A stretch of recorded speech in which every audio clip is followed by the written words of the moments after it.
Halo Sobat Bola Tanah Air. Seperti biasa, Zona Liga akan selalu membawakan berita-berita terbaru seputar dunia bola nasional. Mulai dari pemain, pelatih, klub Liga 1, hingga seputar tim nasional Indonesia.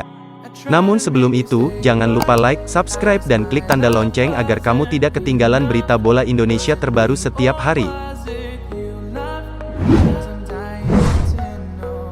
Pelatih PSS Sleman Dejan Antonik berharap mendapat kabar baik mengenai nasib Liga 1 2020 saat tiba di Indonesia pada pekan depan untuk mendampingi tim mempersiapkan diri menghadapi lanjutan kompetisi. Dejan pulang ke Hong Kong setelah kompetisi dihentikan sementara akibat pandemi virus corona.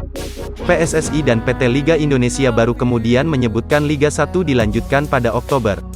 Namun harapan publik sepak bola nasional menyaksikan Liga 1 digulirkan kembali menjadi sirna, karena pihak kepolisian tidak mengeluarkan izin keramaian, mengingat angka kasus pandemi virus corona masih tinggi. PSSI berharap Liga 1 bisa digulirkan kembali pada November. Dejan kini sedang bersiap bertolak ke Indonesia setelah mengantongi visa, dan diperkirakan tiba di Sleman pada pekan depan. Dejan mengaku sudah tidak sabar memimpin latihan tim. Tentu saya senang sekali bisa kembali seperti dulu. Visa saya sudah oke. Semoga minggu depan bisa ke Yogyakarta. PSS punya potensi, basis supporter yang fantastis. Kedepan kami berharap bisa bikin tim yang lebih kuat, lebih bagus lagi.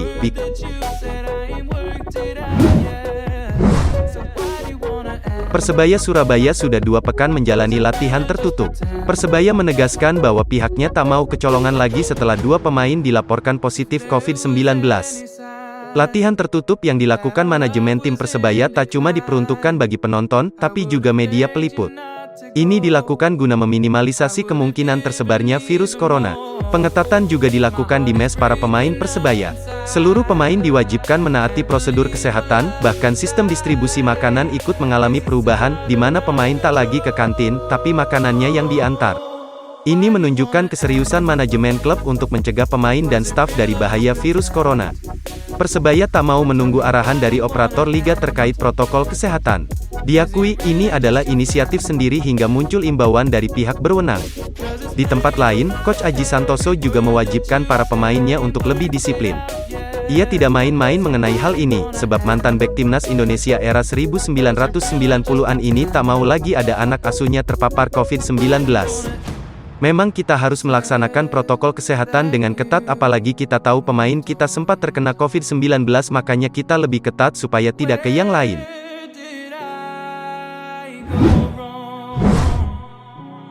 Tidak hanya pemain saja yang diliburkan dan kembali pulang ke rumah masing-masing oleh tim PSIS Semarang. Pelatih kepala, Dragan Djukanovic juga memutuskan kembali ke negaranya di Serbia. Hal itu tidak lepas dari masih belum pastinya pelaksanaan lanjutan Sope Liga 1 2020 yang baru saja mengalami penundaan. Kompetisi kasta tertinggi Indonesia sebenarnya sudah dilanjutkan kembali pekan lalu. Sayangnya pemerintah tidak dapat memberikan izin karena pandemi COVID-19 yang terus mengancam. Alhasil PSSI menundanya dan beberapa dapat dilaksanakan pada bulan November mendatang.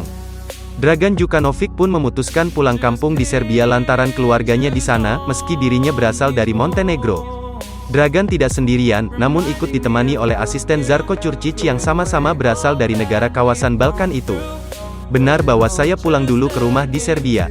Hari ini ke Jakarta dulu, baru terbang ke Serbia pada minggu dini hari nanti. Saya ingin segera bertemu keluarga, kerabat, dan teman-teman di Serbia karena sudah cukup lama berpisah. Tentunya juga menikmati libur dengan keluarga.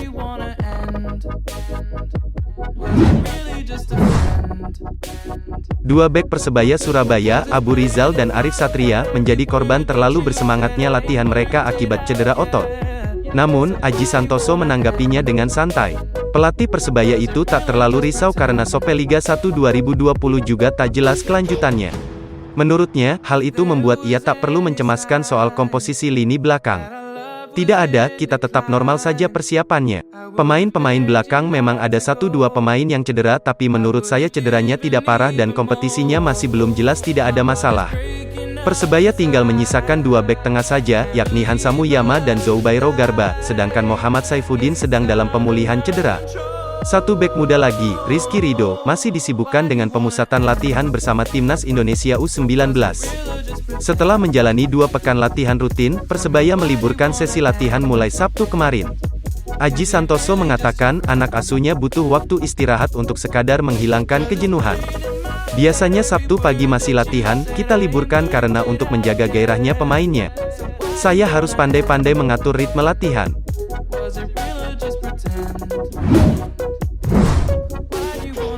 Skuad Persija Jakarta kembali berkumpul untuk menjalani latihan setelah sempat menjalani masa rehat menyusul pengumuman bahwa kompetisi ditangguhkan selama 1 bulan, karena izin kepolisian. Pada Jumat pagi, kemarin Marco Simic dan kolega menjalani bleb tes untuk di kawasan Depok, Jawa Barat. Bleb tes ini sudah sempat dilakukan ketika tim awal pertama kali berkumpul pada tanggal 22 Agustus lalu. Bleb tes merupakan sesi yang biasa digelar sebuah tim menjelang kompetisi. Seluruh pemain berlari di antara dua garis yang berjarak 20 meter. Kegiatan ini dilakukan untuk mengukur sejauh mana fisik pemain. Sudirman selaku pelatih Persija merasa senang dengan hasil bleb tes tahap 2 ini. Menurut suksesor dari Sergio Varias ini, para pemain memperlihatkan peningkatan yang sangat baik dari segi kesiapan fisik. Bleb tes ini dihelat untuk mengukur perkembangan para pemain dari sesi pertama. Faktanya, mereka menunjukkan kemajuan yang pesat dari sisi fisik. Hal ini akan memudahkan tim pelatih untuk menggelar berbagai pola latihan. Bek senior Bali United Leonard Tupamahu memberikan saran untuk lanjutan Liga 1 musim ini. Ia menilai lebih baik kompetisi sepak bola kasta teratas nasional tersebut dilangsungkan 1 putaran saja. Saran tersebut untuk memangkas waktu pelaksanaan lanjutan Liga 1. Mengingat, bila tetap digelar secara penuh atau 2 putaran, klub bakal mendapatkan jadwal pertandingan yang padat. Terlebih tahun depan Indonesia menjadi tuan rumah Piala Dunia U20.